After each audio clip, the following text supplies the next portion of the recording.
এমন দারুণ স্বাদের বেগুনের এই রেসিপিটি একবার বানিয়ে খেলে সবসময় বানিয়ে খেতে ইচ্ছে করবে। এমন স্বাদের রেসিপিটি বানিয়ে গরম ভাতের সাথে খেলে আর কোনো কিছুই লাগবে না, প্লেটের ভাত তো নিমিশেই শেষ।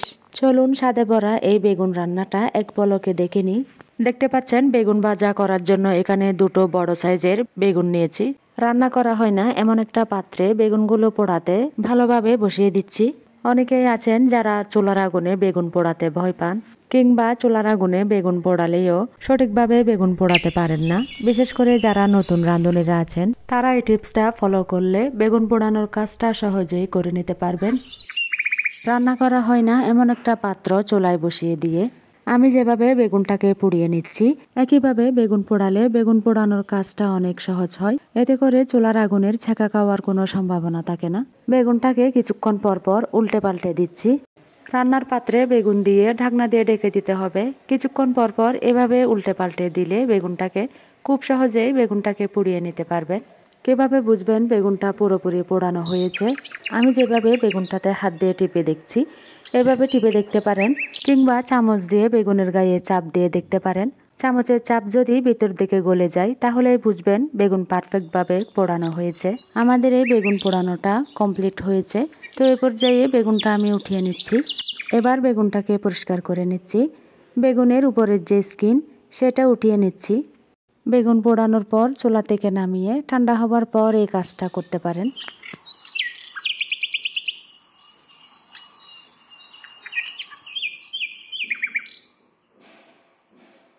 বেগুনের পোড়া স্কিনটা পরিষ্কার করার পর এবার বেগুনটাকে আবারও চেক করে নিতে হবে। বেগুনের ভেতরের অংশটাতে পোকা থাকতে পারে। বেগুনের ভেতরের অংশটাতে পোকা আছে কিনা সেটাই চেক করে নিচ্ছি। তো পোকা থাকলে সেই অংশটা ফেলে দিতে হবে। বেগুন পুড়িয়ে কিন্তু কোনো রকমের রান্না করে নিলেই হবে না। বেগুন পোড়ানোর পর বেগুনের পোড়া চামড়াটা উঠিয়ে নিয়ে এভাবে বেগুনটাকে চেক করে নিলেই তবেই বেগুনটা রান্নার জন্য উপযোগী হয়ে উঠবে। এই কাজগুলো সাধারণত আমরা যারা জানি তারা তো জানি, আর যারা জানে না কিংবা নতুন রাঁধুনিরা যারা আছেন তাদের ক্ষেত্রে আমি স্টেপ বাই স্টেপ দেখানোর চেষ্টা করেছি। পুড়ে সেদ্ধ করে নেওয়া এই বেগুনটাকে হাত দিয়ে চেপে চেপে পোকা আছে কিনা সেটা চেক করে নেওয়ার পর সব বেগুনটাকে হাত দিয়ে চটকে মেখে নিতে হবে।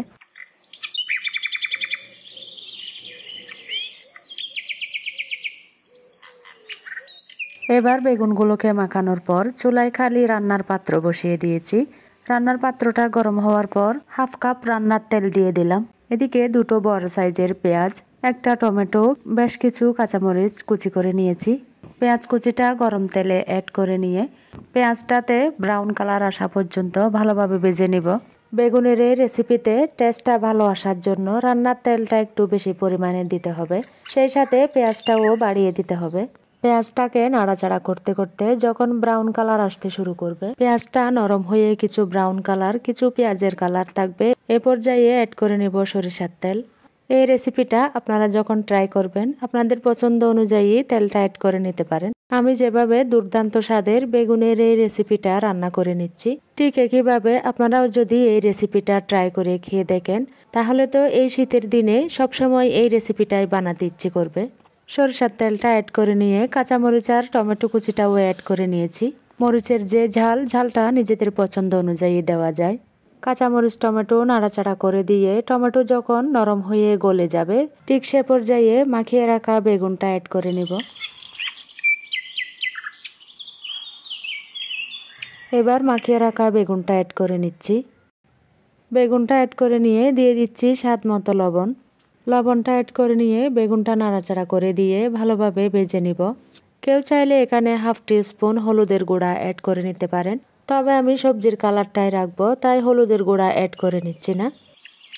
বেগুনটাতে নাড়াচাড়া করে দিয়ে ভালোভাবে ভেজে নিয়ে বাকি উপকরণগুলো অ্যাড করে নিব।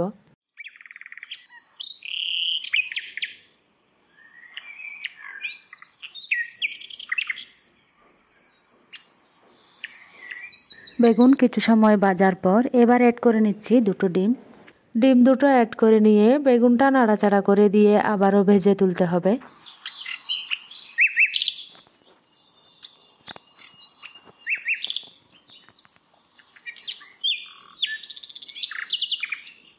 বেগুন নাড়াচাড়া করে দিয়ে ঢাকনা দিয়ে ঢেকে দিচ্ছি।